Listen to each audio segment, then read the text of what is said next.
I want you to meet two people. They are both 45 years old. They live in the same kind of suburb, drive past the same chain restaurants on the way home, and earn almost exactly the same salary, somewhere around $90,000 a year. From the outside, their lives look identical. Same haircuts, same minivans, same tired smiles at the end of a long Tuesday. Now, fast forward 22 years. Both of them are 67. One of them wakes up on a weekday with nowhere he has to be, checks an account that quietly refills itself every month, and spends the morning deciding which grandchild to visit. The other one is still setting an alarm, still doing the mental math on whether the car can survive another winter, still feeling that familiar knot tighten every time a bill lands in the mailbox. Same starting salary, same town. So what happened in between? Here is the part almost nobody tells you.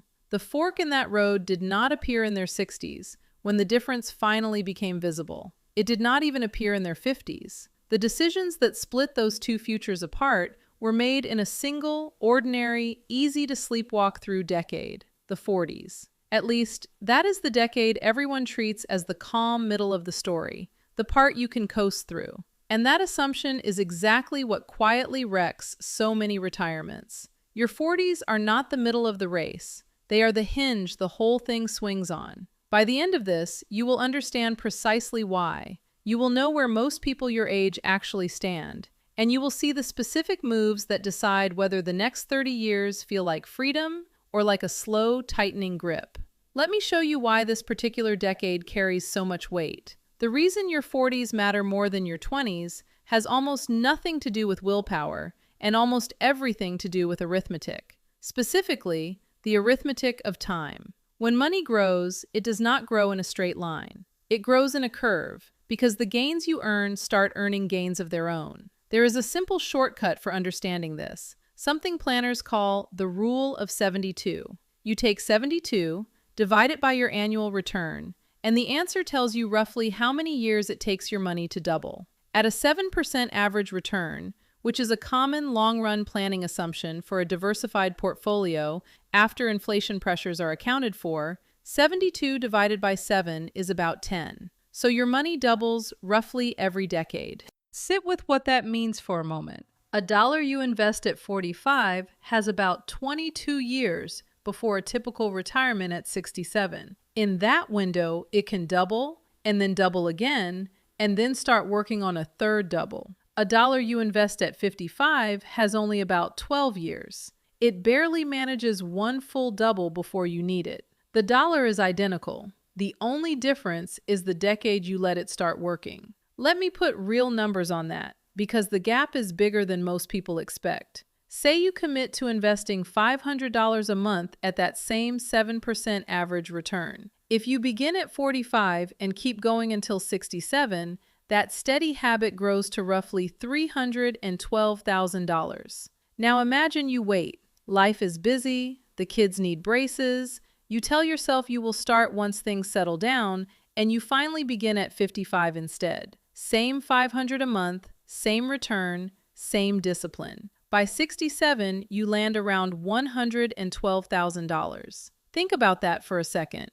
The exact same monthly contribution, the exact same investments, and the only thing that changed was a 10-year head start. That head start was worth roughly $200,000. Not because you saved more, because you gave the money more time to do the heavy lifting for you. This is the quiet tragedy of waiting. Every year you delay in your 40s is not just one missed year of contributions. It is the loss of the most valuable doubling your money will ever get. The early one, the one that has the longest runway ahead of it. The years closest to retirement do the least work. The years furthest away do the most. And your 40s are the last stretch of road where the furthest away years are still available to you. That is what makes this decade the hinge. Your 20s had more time, yes, but you almost certainly had less money to put to work, and probably less clarity about why it mattered. Your 50s have the money, often the most you will ever earn, but the clock has shortened to the point where compounding can no longer rescue a late start.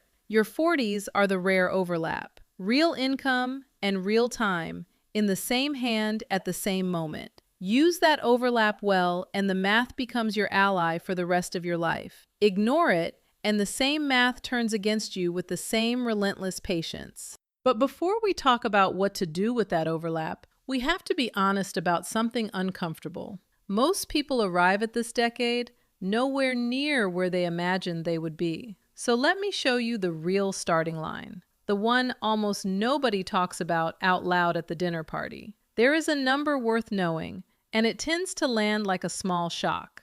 According to Vanguard's How America Saves report, which tracks millions of real retirement accounts, the median 401k balance for people between 45 and 54 is $60,763. Median means the middle. Line everyone in that age group up from least to most, and the person standing dead center has about $61,000 saved.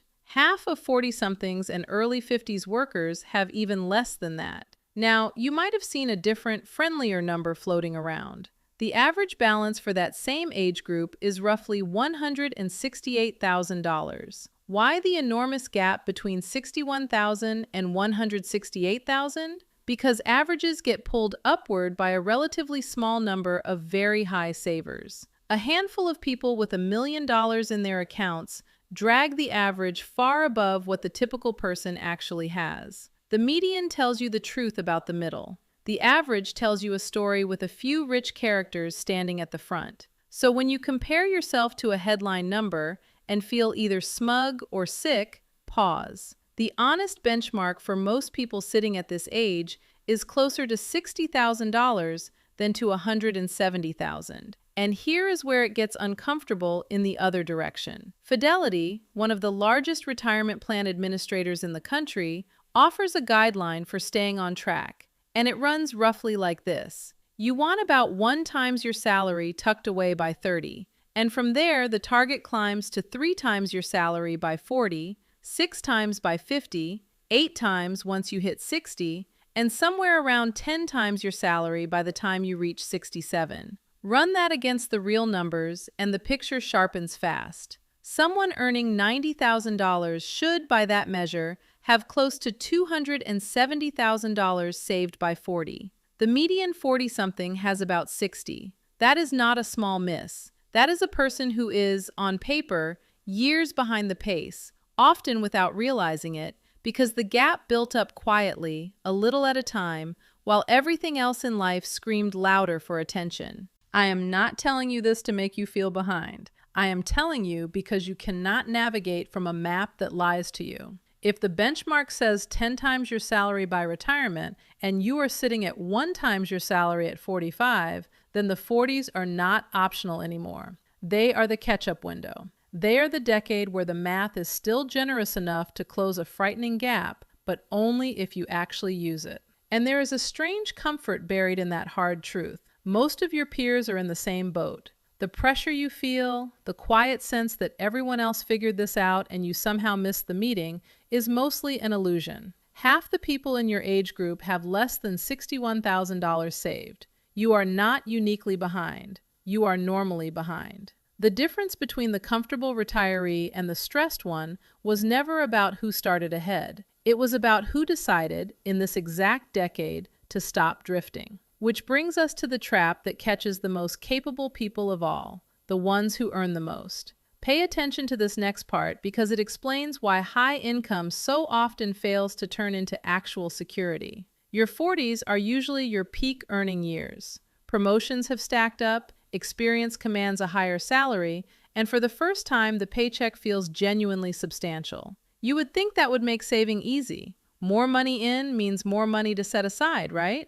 In practice, the opposite tends to happen, and the reason has a name: lifestyle creep. Here is how it works, quietly, almost invisibly. You get a raise, and the bigger house feels reasonable now. The lease ends, and the nicer car seems like a fair reward for years of grinding. The kids start activities, and suddenly there are travel teams, tutors, vacations that match what the neighbors post online. None of it feels reckless in the moment. Each upgrade is small, defensible, the kind of thing a responsible adult earns. But added together, they create a life that consumes every dollar the new salary brings in. The income went up, The margin did not. This is why you can find two households on the same street, one earning $95,000 and one earning $52,000, where the lower earner sleeps better at night. The higher earner built a life that requires every paycheck to maintain and is two missed checks away from panic. The lower earner kept the gap between earning and spending wide on purpose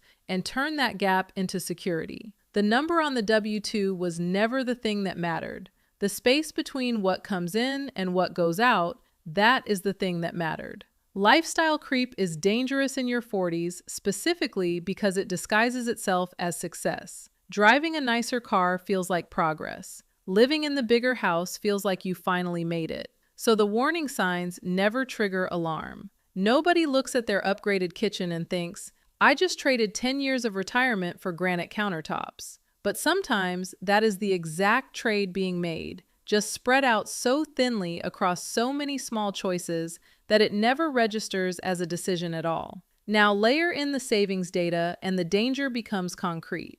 The typical American worker puts about 7.7% of their paycheck into a workplace retirement plan. Financial planners commonly point to around 15% as the target needed to retire on time. So the average saver is contributing roughly half of what the math actually requires, during the very decade when their income is highest and their ability to save the most should be at its peak. The capacity is there. The lifestyle ate it. The fix is not deprivation, and I want to be clear about that. The goal was never to live miserably in a bare apartment counting pennies. The goal is to let your spending rise slower than your income rises. When the raise comes, you direct a meaningful slice of it toward your future before it ever touches your standard of living. You feel a little better off because you are, but the gap widens instead of staying flat, and that widening gap is what becomes a calm retirement. Every raise in your 40s is a fork. You can spend it forward into a slightly nicer present, or you can route it into a dramatically different future. The people who retire comfortably mostly chose the second road, quietly, again and again, without ever making a big show of it. And in 2026, the system handed those people a bigger shovel than they have ever had. Most workers have no idea the rules just changed in their favor. Let me walk you through what actually shifted this year, because these are not abstract policy details. They are dollars you are allowed to shelter, and the limits went up. For 2026, the amount you can personally contribute to a 401k, a 403b, a 457 plan, or the federal thrift savings plan rose to $24,500. That is up from $23,500 the year before. The IRA limit also climbed to $7,500. On their own, those increases sound modest. $1,000 here, $500 there.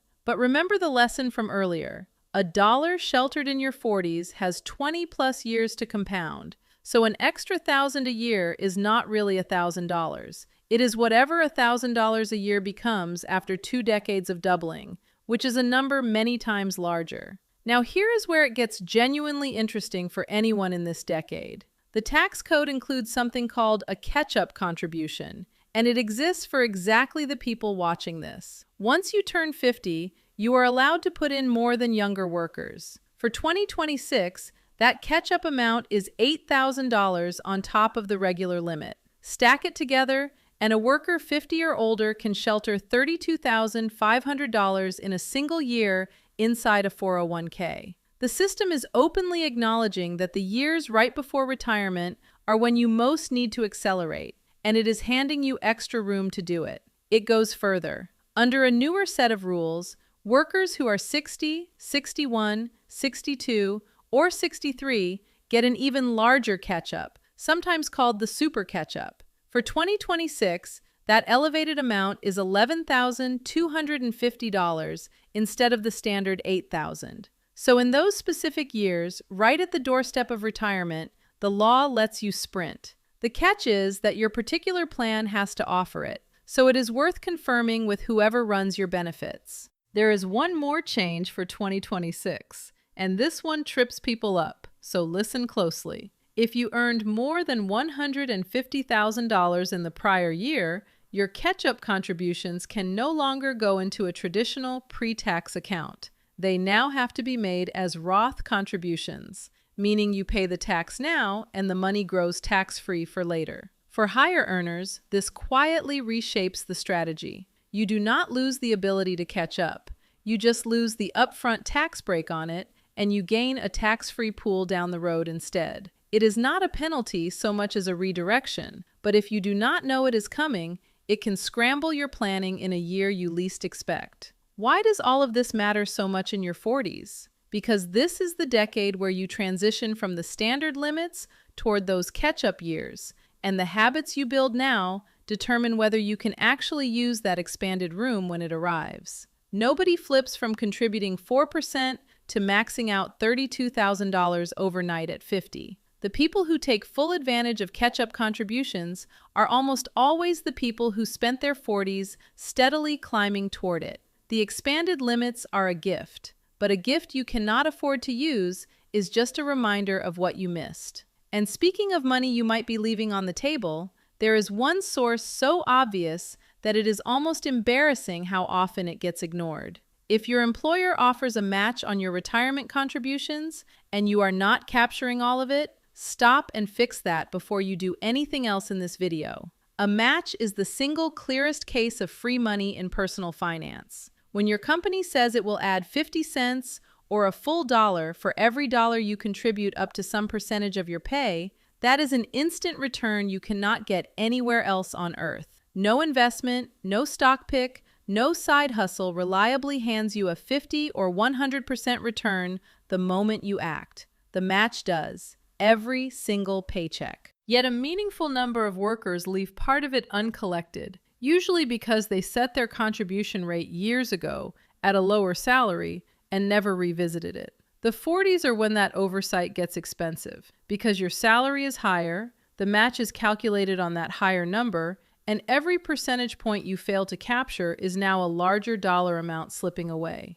Walking past your full match is not neutral. It is taking a pay cut you volunteered for. But the deeper lever, the one that quietly separates the comfortable from the stressed, is not the match itself. It is the slow, almost invisible act of raising your contribution rate over time. Vanguard studied this directly. Workers who nudged their savings rate up by just 1% each year ended up with roughly 25% higher balances by their early 40s than workers who left their rate frozen. 1%. The kind of change you would barely feel in a single paycheck. Over time, it built a quarter more wealth. This is why so many plans now offer automatic escalation, a setting where your contribution rate climbs a little each year on its own. You turn it on once, and then your future raises quietly feed your retirement before lifestyle creep can claim them. It is the rare financial decision that requires willpower exactly one time, after which it runs in the background for decades. If your 40s have a single low-effort, high-impact move, this is a strong candidate. Set the rate to rise. Let the system do the discipline so you do not have to summon it fresh every year. So now you know the early math, the honest starting line, the lifestyle trap, the new 2026 limits, and the free money most people overlook. If this is reframing how you see this decade, that is exactly the point, and there is a lot more ground to cover. Subscribe so the next breakdown finds you, because the pieces only get more useful from here.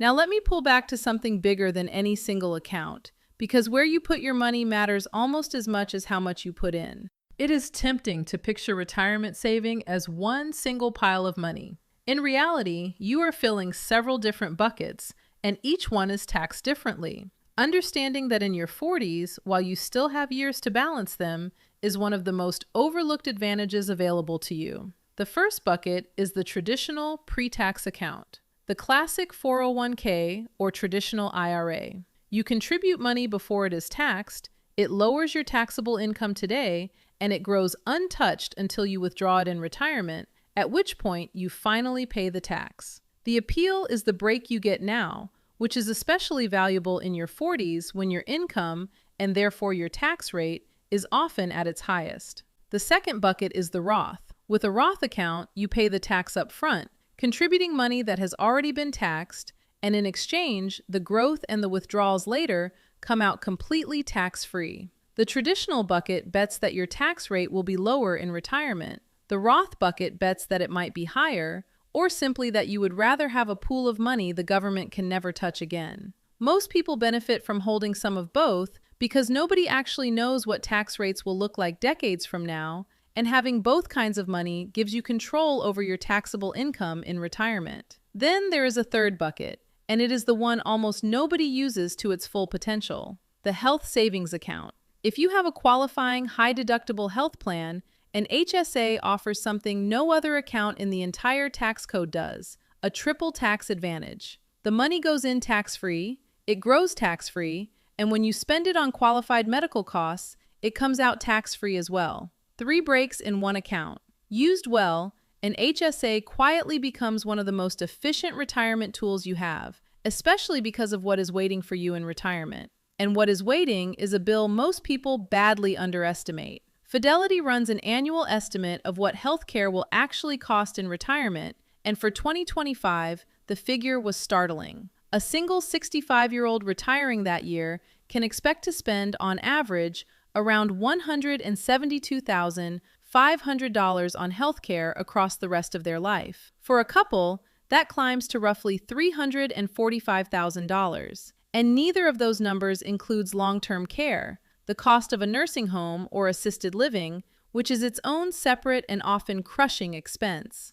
Now compare that to what people expect. Surveys show the average American thinks they will spend something like $75,000 on healthcare in retirement. The real projection is more than double that. So there is a 6-figure gap between what people brace for and what actually arrives. And it lands at the most vulnerable possible moment, when the paychecks have stopped. This is why the 40s matter for the health bucket too. An HSA you start feeding now, and crucially leave invested rather than spending right away, has time to grow into a dedicated tax-free fund for exactly this expense. Wait until the bills are already arriving and you have lost the one thing that gave the account its edge in the first place: time. You see the pattern repeating. The same theme keeps surfacing under every topic. The 40s are when you still have enough runway for these advantages to actually develop. By the time most of these costs and rules become urgent,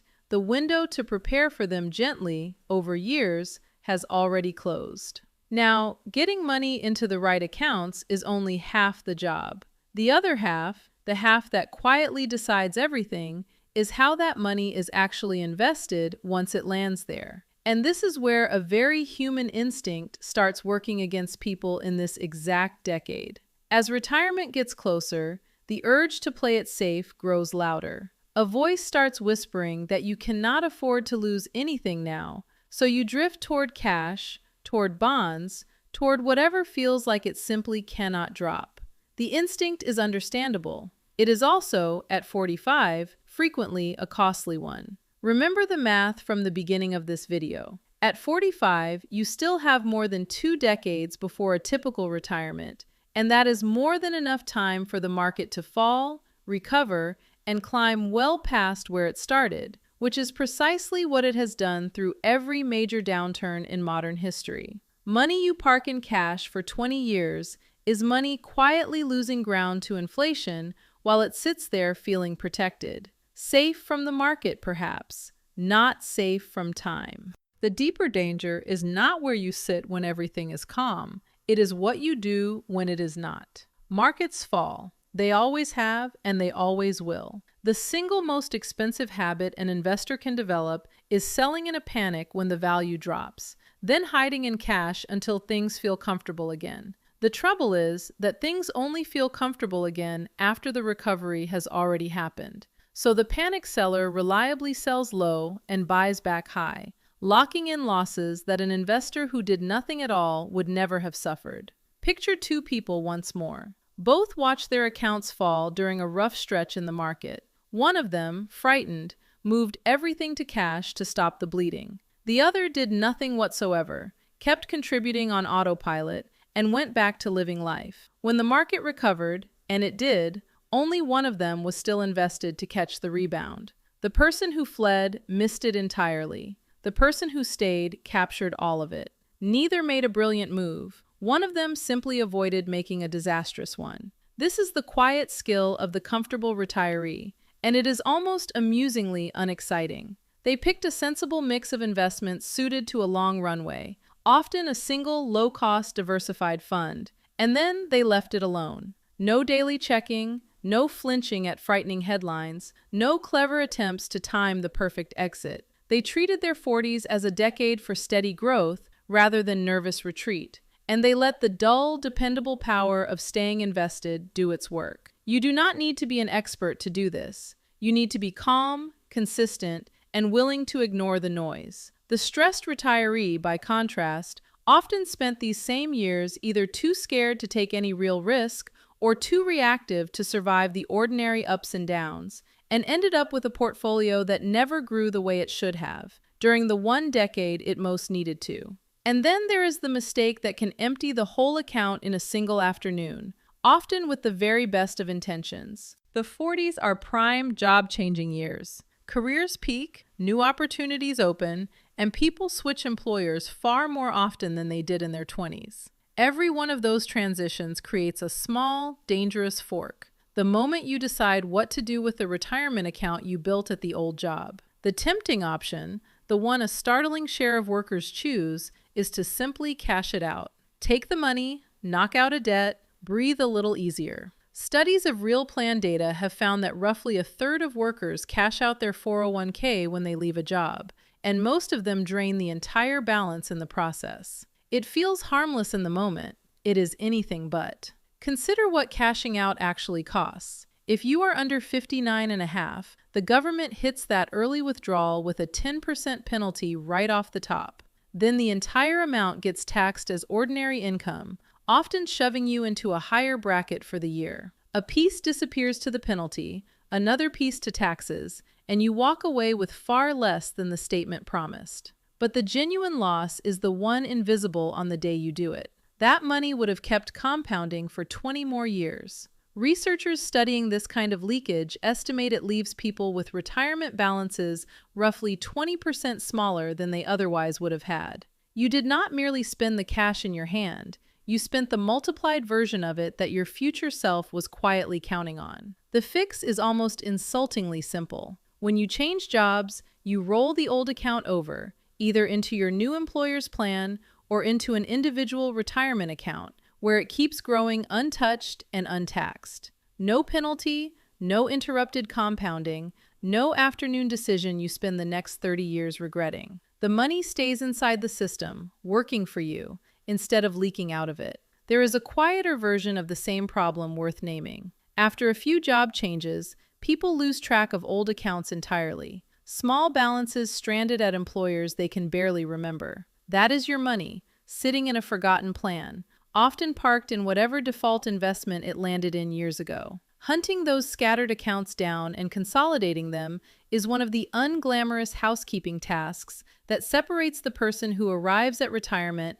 with a clear, organized picture from the person who arrives guessing. It will never feel exciting. Almost none of the right moves in this decade ever do. But there is a force working against all of this in your 40s, and it is one you cannot simply contribute your way around. Here is the reality that makes this decade so genuinely difficult, and it is worth naming honestly. Your 40s are often the most financially crowded years of your entire life. Consider everything competing for the same paycheck. There is usually a mortgage, frequently the largest one you will ever carry, taken on when you upgraded to fit a growing family. There are children who are aging into the most expensive phase, the years of activities, then cars, then the looming cliff of college tuition. And increasingly, there are aging parents who need help, sometimes financial, sometimes physical, sometimes both. Caught in the middle of all of it is you, holding obligations from the generation above and the generation below at the same time.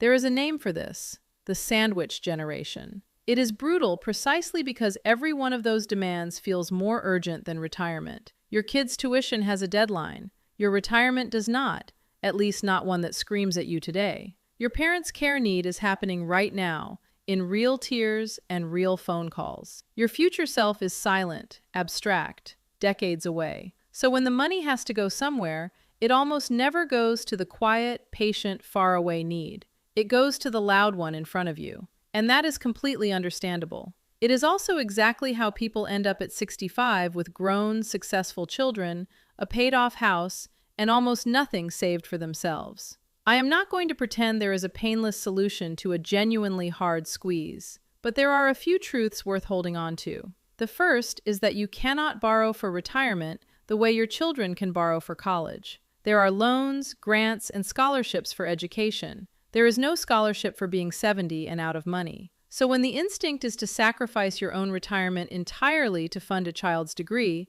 the math, as cold as it sounds, often argues for protecting your own foundation first. A child who graduates with some loans and two financially secure parents is in a far better long-term position than one who graduates debt-free into the responsibility of supporting parents who saved nothing. The second truth is about debt and the timing of it. The years before 50 are the years to be aggressive about clearing the expensive, high-interest debt that quietly drains everything else. Credit card balances in particular often carry rates that no investment can reliably beat. Carrying that kind of debt while trying to invest is like trying to fill a bucket that has a hole in the bottom. Closing that hole in your 40s, before the runway to retirement shortens, frees up cash flow at the exact moment you most need to redirect it toward your future. The squeeze of this decade is real. Pretending otherwise would be dishonest. But the families who come through it with a secure retirement are usually not the ones who earned the most. They are the ones who refuse to let the urgent obligations completely crowd out the important one, who kept feeding the quiet, faraway need even while the loud, nearby needs shouted. Even a reduced contribution, maintained without interruption through the hard years, beats stopping entirely and promising to make it up later. Because later, the math is no longer on your side. Which finally brings us to the three numbers that quietly decide what your retirement actually looks like. When people picture retirement income, most of them assume one safety net will carry them: Social Security. So let me show you what that net actually looks like in 2026, because the gap between the assumption and the reality is where a lot of stress is born. The first number is the full retirement age. As of 2026, after a slow 40-year shift that finally completes this year, the age at which you can claim your full Social Security benefit is 67 for anyone born in 1960 or later. Not 65, the age stuck in the cultural imagination from decades ago, 67. If you claim earlier, as soon as 62, your monthly check is permanently reduced by as much as 30%. That reduction does not bounce back when you hit full retirement age. It follows you for the rest of your life. So the very common instinct to grab the money the moment you are eligible can quietly shrink your income for 20 or 30 years. The second number is the size of the check itself. After the 2026 cost of living adjustment of 2.8%, the average retired worker receives somewhere in the neighborhood of $2,000 a month. Even someone who maxed out their contributions across a long, high-earning career and claims at full retirement age tops out at $4,152 a month, which works out to just under $50,000 a year. That is the ceiling, reserved for high earners with long records. The typical reality is closer to that $2,000 a month figure, around $24,000 a year. Ask yourself honestly whether the life you want at 70 runs on $24,000 a year. For most people, the answer is no, and it is not close. The third number is the gap.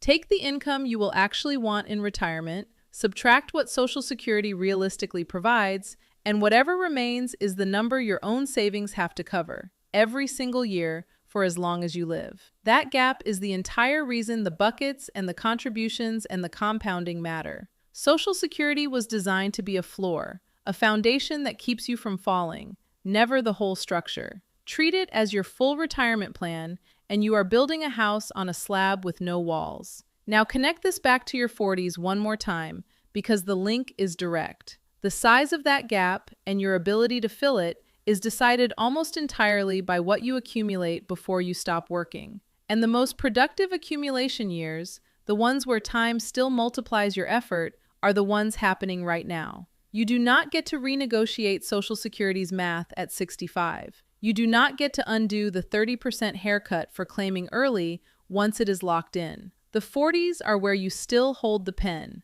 By 60, the story is mostly written, and you are just reading it out loud. So let us put the whole picture together and return to the two people we met at the very beginning. Remember them. Both 45, both earning around $90,000, both indistinguishable from the street. The one who retired comfortably did not win the lottery and did not earn dramatically more. He simply made a series of unglamorous decisions in this exact decade and then kept making them. He captured his full employer match. He turned on automatic escalation and let his contribution rate drift upward a little each year. He let his lifestyle rise slower than his income, so every raise widened the gap instead of vanishing into a bigger car. He spread his money across pre-tax and Roth and an HSA, so taxes and health costs could not ambush him later. He cleared his high-interest debt before 50, and when the catch-up limits opened, he was already positioned to use them. None of that was dramatic. Not one of those moves would make a good story at a party. And that is precisely the point. The comfortable retiree is almost never the person who made one brilliant bet. He is the person who made a dozen quiet, boring, correct choices in his 40s and let time and the tax code do the rest. The stressed retiree, the one still setting alarms at 67, usually did nothing reckless either. That is the part that should get your attention. He did not gamble the savings away or blow it on something foolish. He just drifted. He left his contribution rate where it was set a decade ago. He spent each raise forward into a slightly nicer present. He told himself he would get serious about it next year, and next year said the same thing, until the runway that made everything possible had quietly shortened to almost nothing. He was not careless. He was just asleep through the one decade that was deciding his future on his behalf. That is the real lesson hiding underneath all the numbers. Your 40s do not decide your retirement because they are your last chance to save. People save in their 50s and 60s too. Your 40s decide your retirement because they are the last decade where money and time are both still in your hands at full strength. After this, you can still add money, but you can never add back the time. And time was always the ingredient doing most of the work. The good news, the genuinely hopeful part, is that nothing here required you to be wealthy or brilliant or lucky. Every move that built the comfortable retirement was available to the ordinary person earning an ordinary salary. The fork between those two futures was never about income. It was about whether you treated this decade like the calm middle of the story or like the hinge it actually is. Now, here is something I want to leave you with, because it would be dishonest to pretend any of this works without one thing underneath it. Every strategy in this video, the buckets, the catch-up rules, the matches, the compounding, all of it assumes you already understand the basic language of money. And if some of these terms felt slippery, if part of you was nodding along while quietly wondering what a Roth really is, or how a match actually works, or why compounding behaves the way it does, that is not a failing. It is simply a sign of where the real starting point lives. Because the truth is, you cannot run before you can stand. All of these moves are the second floor of a house, and the second floor only holds if the foundation underneath it is solid. That foundation is plain financial literacy, the core understanding of how money grows, how debt works, how taxes shape every decision, and how the pieces fit together into a single picture. It is the least flashy subject in all of personal finance, and it is also the one that quietly determines whether everything built on top of it stands or collapses. So if any part of this left you wanting the ground floor before the second story, that is exactly where to go next. There is a video on this channel built for precisely that purpose. A clear, patient walk through the fundamentals that every confident retirement is quietly built on. It is the place this entire journey is supposed to begin, the foundation that makes all the rest of it make sense. Start there, get the ground solid under your feet, and everything you learn today stops being a list of tips and starts becoming a plan you can actually stand on. Your 40s are the hinge. The pen is still in your hand. The only question left is what you decide to write.